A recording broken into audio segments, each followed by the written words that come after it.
Bismillahirrahmanirrahim. Assalamualaikum warahmatullahi wabarakatuh. Apa kabar anak-anak? Alhamdulillah, sehat walafiat ya. Semoga kita selalu dalam lindungan Allah Subhanahu wa Ta'ala. Pada hari kedua pesantren kilat ini, Ibu akan menjelaskan tentang sejarah Islam. Sebelumnya Ibu ingin bertanya, kenapa kita harus belajar tentang sejarah Islam anak-anak? Ya benar, agar kita mengetahui sejarah Islam mulai dari sebelum datangnya Islam sampai Islam berkembang di seluruh dunia. Sebelum kita memulai belajarnya, marilah kita membaca doa belajar terlebih dahulu. Bismillahirrahmanirrahim. Rabbi zidni ilman warzuqni fahman. Ibu akan menjelaskan sejarah Islam dalam beberapa fase, yaitu pada masa pra-Islam, pada masa Nabi Muhammad SAW, pada masa Khulafaur Rasyidin, pada masa kekhalifahan Bani Umayyah, dan yang terakhir pada masa kekhalifahan Bani Abbasiyah. Pada masa pra-Islam, pada awalnya masyarakat Mekah adalah penganut agama Tauhid yang dibawa oleh Nabi Ibrahim alaihissalam. Dilanjutkan putranya yang bernama Nabi Ismail alaihissalam. Setelah Nabi Ismail alaihissalam wafat, masyarakat Mekah mulai pindah menyembah selain Allah. Proses perpindahan ini disebabkan oleh Amir bin Lubai, seorang pembesar suku Khuza'ah yang melakukan perjalanan ke Syam atau Suriah. Dia melihat penduduk Syam menyembah berhala.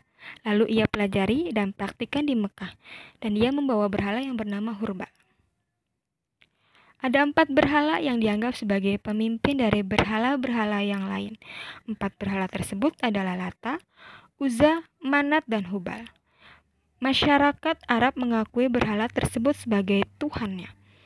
Masa itu disebut masa jahiliyah. Jahiliyah bukan berarti mereka bodoh dari keilmuannya, namun mereka bodoh dari keimanan kepada Allah Subhanahu wa Ta'ala. Begitupun dengan adat istiadat atau kebiasaan penduduk Arab saat itu. Mereka minuman khamar, berjudi, berzina, merampok, mengubur anak-anak perempuan mereka yang baru lahir secara hidup-hidup, dan adanya sistem perbudakan. Anak-anak, siapa budak yang terkenal karena keimanannya kepada Allah, lalu ditindas oleh majikannya yang bernama Umayyah bin Khalaf? Ya, Bilal bin Rabah, orang yang pertama mengumandangkan azan. Datangnya Islam menghilangkan kebiasaan penduduk Arab tersebut melalui Nabi Muhammad SAW. Nabi Muhammad SAW dilahirkan di Mekah pada tahun Gajah, yaitu pada tanggal 12 Rabiul Awal pada tahun 570 atau 571 Masehi. Nabi Muhammad seorang yatim. Ayahnya Abdullah bin Abdul Muthalib meninggal dunia ketika beliau masih dalam kandungan.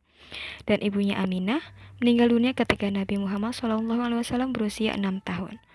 Kemudian beliau diasuh oleh kakeknya yang bernama Abdul Muthalib. Berselang 2 tahun dari meninggalnya ibunya, kakeknya pun meninggal dunia ketika Nabi Muhammad SAW berusia 8 tahun. Sesuai wasiat Abdul Muthalib, maka Nabi Muhammad diasuh oleh pamannya Abu Thalib. Pada waktu kecil, Nabi suka mengembala kambing kepunyaan orang-orang Arab atau orang-orang Mekah. Nabi pun belajar berdagang dari pamannya Abu Thalib. Ketika itu, Nabi berusia 12 tahun. Nabi SAW berdagang ke Syam atau sekarang Suriah bersama Abu Thalib. Dalam perjalanan inilah keduanya bertemu dengan pendeta Nasrani bernama Buhairo yang melihat tanda-tanda Nabi terakhir pada diri Nabi Muhammad SAW.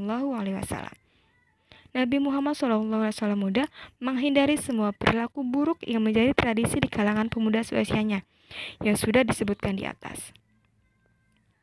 Nabi Muhammad SAW dijuluki Al-Amin, yang berarti orang-orang yang dapat dipercaya, karena beliau memang dikenal sebagai orang yang jujur di kalangan masyarakat Mekah pada saat itu.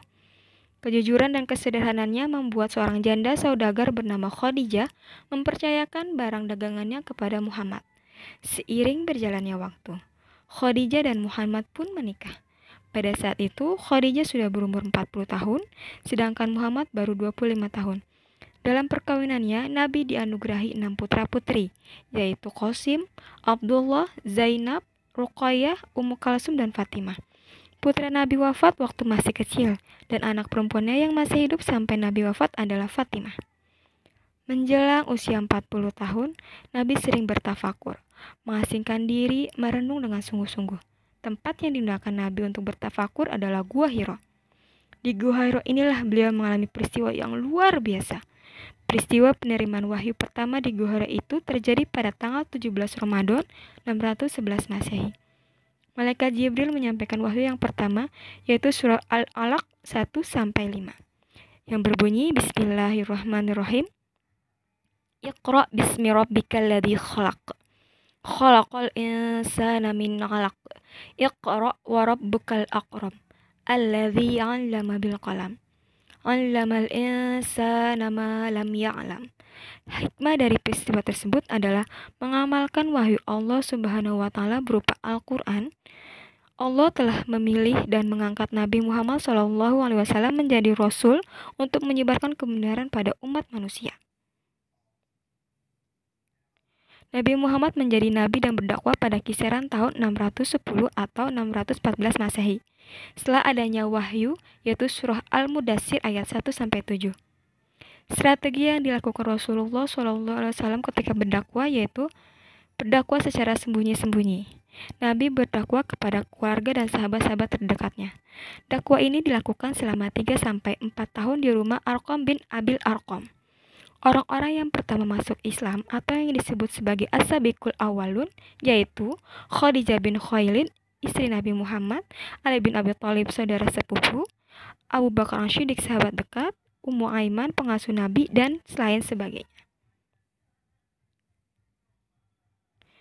Berdakwah secara terang-terangan. Dakwah ini dimulai sejak tahun keempat kenabian. Firman Allah yang berisi perintah untuk berdakwah secara terang-terangan Surat Al-Hijr ayat 94 yang berbunyi Bismillahirrahmanirrahim. Fasda' bima tu'maru wa a'rid 'anil musyrikin. Maka sampaikanlah olehmu secara terang-terangan segala apa yang diperintahkan kepadamu dan berpalinglah dari orang-orang yang musyrik. Pada tahun 622 Masehi, Nabi Muhammad SAW beserta pengikutnya hijrah ke Yasrib. Setelah Nabi Muhammad SAW dan penduduk Makkah hijrah, kota Yasrib diubah menjadi Madinah. Sebab-sebab Nabi Muhammad SAW hijrah ke Madinah adalah tekanan dan penindasan dari kafir Quraisy kepada kaum muslimin semakin berat. Siapakah kafir Quraisy yang sangat menentang dakwah Nabi? Benar, Abu Jahal dan Abu Lahab. Mereka merupakan paman Nabi, tapi mereka sangat menentang dakwah Nabi. Selanjutnya, penduduk Madinah menyambut baik dakwah Nabi Muhammad SAW. Adanya jaminan keamanan dari penduduk Madinah, adanya permintaan penduduk Madinah agar Rasulullah hijrah ke Madinah, adanya usaha pembunuh kafir Quraisy kepada Nabi Muhammad SAW, dan terakhir perintah Allah Subhanahu wa taala untuk berhijrah. Rasulullah berdakwah di Madinah selama 10 tahun. Dan Rasulullah pun wafat pada hari Senin 12 Rabiul Awal tahun 11 Hijriah, bertepatan dengan 8 Juni 632 Masehi dalam usia 63 tahun. Wafatnya Rasulullah, kepemimpinan digantikan oleh Khulafa Ar-Rasyidin. Anak-anak, ada yang tahu tidak siapa saja sahabat yang termasuk Khulafa Ar-Rasyidin? Benar, ada 4. Yang pertama Abu Bakar As-Siddiq, kedua Umar bin Khattab, ketiga Utsman bin Affan, dan keempat Ali bin Abi Thalib. Abu Bakar diangkat menjadi khalifah pada tahun 632 Masehi. Abu Bakar memerintah selama 2 tahun. Perjuangan yang dilakukan Abu Bakar dalam berdakwah antara lain menyadarkan kaum murtad dan nabi palsu. Nabi palsu yang terkenal di zaman Abu Bakar adalah Musailamah al-Kadzab dan Tulaiha bin Khuwailid. Selanjutnya, menyadarkan pembangkang zakat, memperluas wilayah kekuasaan Islam ke Irak dan Syria, mengumpulkan atau menghimpun ayat-ayat Al-Quran sebagai mushaf.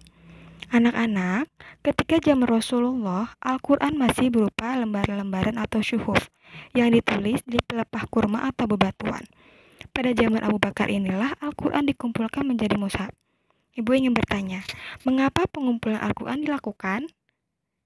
Karena banyak sahabat penghafal Al-Quran yang gugur akibat perang. Maka dari itu Umar bin Khattab mengusulkan kepada Khalifah Abu Bakar untuk mengumpulkannya. Abu Bakar pun menunjuk Zaid bin Sabit sebagai panitia pengumpul Al-Quran. Lalu, Abu Bakar wafat pada tahun 634 Masehi.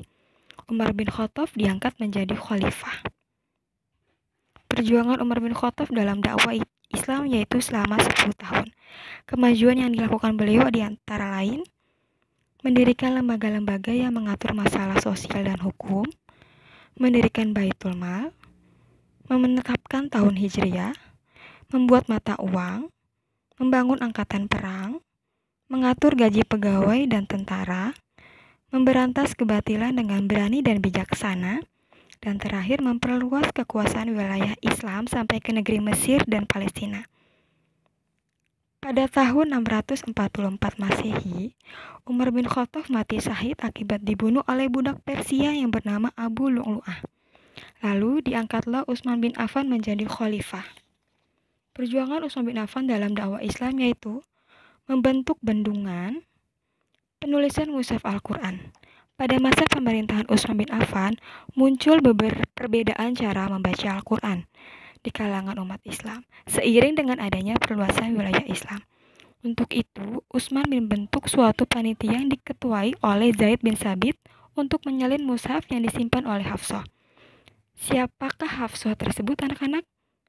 Benar, istri Rasulullah dan putri dari Umar bin Khattab, lalu menyeragamkan dialeknya menjadi dialek Quraisy. Selanjutnya, melaksanakan prinsip-prinsip ekonomi Islam. Daerah kekuasaan Islam meliputi Tunisia, Armenia, Ciprus, serta bagian yang tersisa dari Persia. Utsman bin Affan mati syahid pada tahun 656 Masehi. Ali bin Abi Thalib pun dilantik menjadi khalifah. Kemajuan yang dilakukan Ali bin Abi Thalib dalam dakwah yaitu membentuk majelis syuro, anggaran belanja negara, membentuk satuan keamanan. 661 Masehi, Ali bin Abi Thalib pun wafat. Pemerintahan Khulafaur Rasyidin berakhir. Hasan, cucu Nabi Muhammad SAW diangkat sebagai khalifah kelima. Setelah 6 bulan memerintah, ada 2 kelompok besar yaitu pasukan Hasan di Kufah dan pasukan Muawiyah di Damaskus siap memulai pertempuran. Namun, Muawiyah menawarkan perdamaian kepada Khalifah Hasan dan kekhalifahan diserahkan kepada Muawiyah. Sejak saat itulah Muawiyah menjadi khalifah umat Islam yang kemudian dilanjutkan dengan sistem kerajaan yang dilakukan secara turun-temurun. Dan lahirlah kekhalifahan Bani Umayyah. Bani Umayyah berdiri selama 90 tahun. Pendirinya bernama Muawiyah bin Abi Sufyan. Daulah Umayyah menjadikan Damaskus sebagai pusat pemerintahannya. Masa keemasan Bani Umayyah di Damaskus adalah pada saat pemerintahan Al-Walid dan Umar bin Abdul Aziz. Pada masa pemerintahan Umar bin Abdul Aziz inilah pembukuan hadis dan hadis berkembang pesat. Pada masa pemerintahan Bani Umayyah, ilmu pengetahuan mengalami kemajuan yang sangat berarti.